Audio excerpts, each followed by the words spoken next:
ગુજરાત સરકારે વર્ગ 3ની ભરતી માટે સરકારી નિયમોમાં કર્યા ફેરફાર. જુઓ વિડિયો. જુનિયર ક્લાર્કની ભરતી પરીક્ષા એમસીક્યુ પદ્ધતિથી લેવાશે. કરી શકે તેવી તમામ કેડરની જગ્યાઓ ભરવા માટે વર્ગ 3ની જગ્યાઓ જે ફક્ત એડમિનિસ્ટ્રેટિવ પ્રકારની વર્ગ 3ની જગ્યાઓ છે તેવી ગ્રુપ એ અને ગ્રુપ બીની સંયુક્ત સ્પર્ધાત્મક પરીક્ષા લેવા માટે ગઈકાલે સામાન્ય વહીવટ વિભાગે નોટિફિકેશન કરીને 17 કેડરોને ગ્રુપ એમાં સમાવવા માટેના આદેશો આપેલા છે.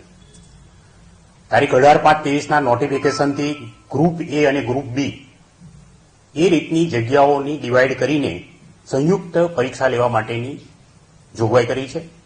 ગ્રુપ એ એટલે head clerk, senior clerk, collector કચેરીના ક્લાર્ક, ઓફિસ આસિસ્ટન્ટ, સામાન્ય વહીવટ વિભાગના, જીપીએસસીના અને વિધાનસભાના, અને બીજી 17 કેડરો જે ગઈકાલે સામાન્ય વહીવટ વિભાગના નોટિફિકેશનથી જાહેર થયેલી છે એવી ઓફિસ સુપરિન્ટેન્ડન્ટ, જુનિયર આસિસ્ટન્ટ, નાયબ ચીફનીસ, sub registrar, stamp inspector, social welfare, assistant welfare officer, home holder, assistant tribal development officer, એ બધી જ પરીક્ષાઓને ગ્રુપ એમાં સમાવેશ કરેલો છે.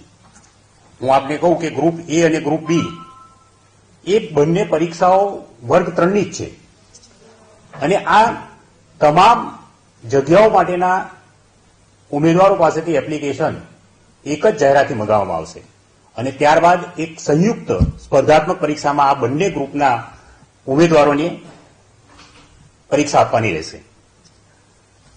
સંયુક્ત પરીક્ષા લીધા પછી રિઝલ્ટ જાહેર થશે, જેમાં ગ્રુપ એની જે જગ્યાઓ મેં કહ્યું કે ગ્રુપ એની જેટલી જગ્યાઓ છે એનાથી 7 ગણા ઉમેદવારોને અલગ એક્ઝામ આપવાની થશે અને ગ્રુપ બીની જે જુનિયર ક્લાર્ક સંવર્ગની એક્ઝામ છે, જુનિયર ક્લાર્ક સંવર્ગના જગ્યાની એક્ઝામ છે. અમારી તમામ માહિતીથી અપડેટ રહેવા માટે જોડાયેલા રહો S9 ન્યૂઝ સાથે.